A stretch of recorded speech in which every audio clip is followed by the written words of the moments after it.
Hard work is often cited as the sole requirement for success, yet millions work grueling hours only to remain stuck in a cycle of survival. Thomas is 32 years old, working as a night security guard at a massive warehouse. His daily reality is defined by scarcity.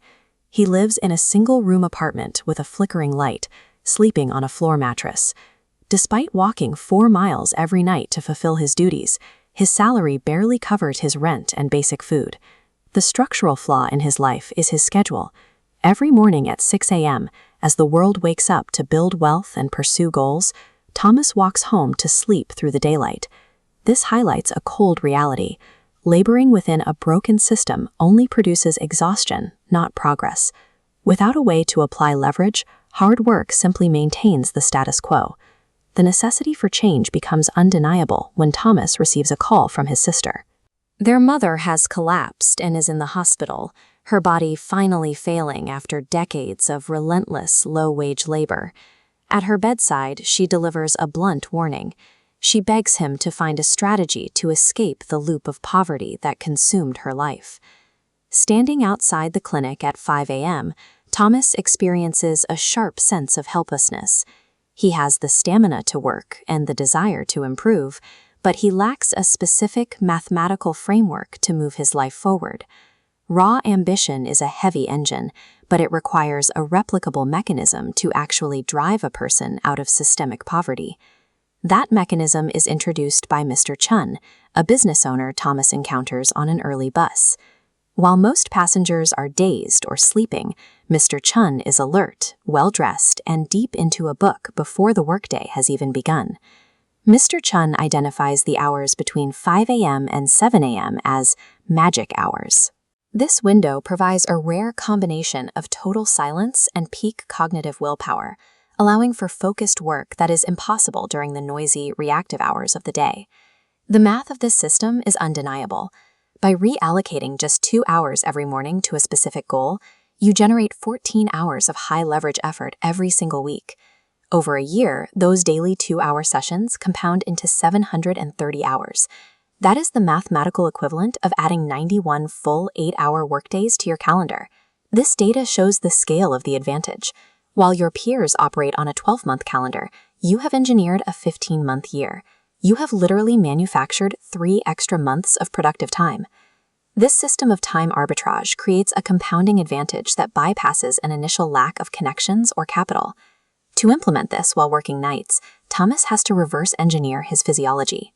He shifts his sleep to a 6:30 a.m. to 11:30 a.m. block. This 5-hour window allows him to survive the transition while ensuring he is awake during the day to prepare for his new 5 a.m. protocol. The protocol divides the morning into 2 distinct blocks. Hour 1 is dedicated to skill building. Thomas selects accounting and data management, using free online tutorials to master Excel, a skill with a direct, high-value application in almost any business. Hour 2 focuses on the vehicle, the body and mind. It requires 30 minutes of physical movement, followed by daily planning.